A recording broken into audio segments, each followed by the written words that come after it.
یا جن کا زندگی کا جو سفر ہے وہ تنگ پڑ جاتا ہے.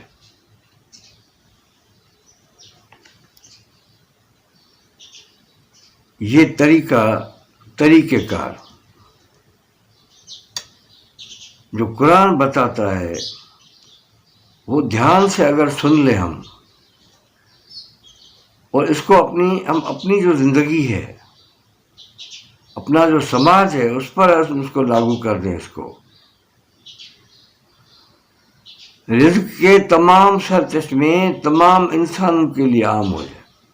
اس کا مطلب کسی کا قبضہ نہیں ہونا چاہیے، کسی ایک آدمی کا یا کسی ٹولے کا، کسی بادشاہ کا قبضہ نہیں ہونا چاہیے. اور ہر انسان اپنی استعداد اور صلاحیت کو دوسرے انسانوں کی نشو و نما کے لیے، میں کیا کر سکتا ہوں، میں نے جو کچھ کیا ہے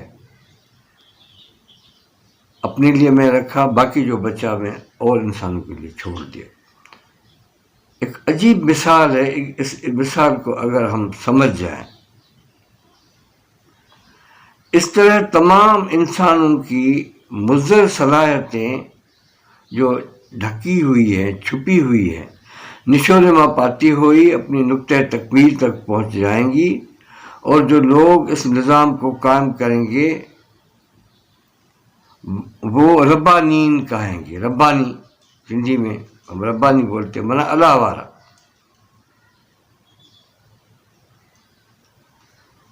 یہ بھی قرآن جی کی آیت ہے جو خلاصہ ہے جو.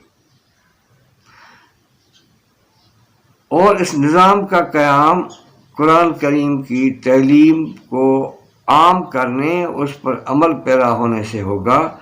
یہی قرآن کریم کی ساری تعلیم کا مقصود و منتہا ہے، یعنی دنیا میں نظام ربوبیت قائم کرنا.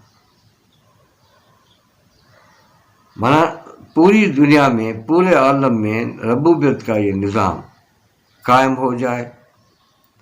ہر آدمی اپنی صلاحیتوں کے مطابق کام کرے گا، وہ اپنی جو بھی اس کی طلب ہے اس حساب سے اس کو سب کچھ، وہ زندگی کی جتنی بھی اس کی ضروریات، جتنی بھی ضروری چیزیں ہیں اس کے نشو و نما کے لیے، اس کی زندگی کی ضرورت ہے، اس کی طلب ہے، وہ ہر حال میں ملنی چاہیے. قرآنی معاشرے کا مقصود و منتہا ربوبیت عالمی ہے.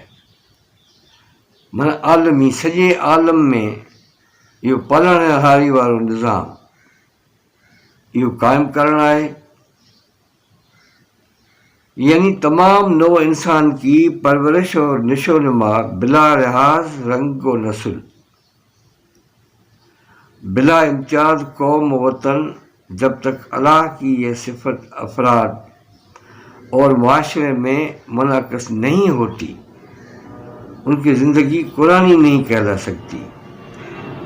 اور جن کے اندر اللہ کی یہ صفت منعکس ہوتی ہے وہ اپنی ضرورت سے زائد سب کچھ دوسروں کی نشو و نما کے لیے دے دیتے ہیں. لہذا ایسے معاشرے میں نہ جائیدادیں کھڑی کرنے کا تصور پیدا ہو سکتا ہے، نہ دولت اکٹھی کرنے کا خیال، نہ. خدا حافظ. آئندہ پروگرام میں ملیں گے.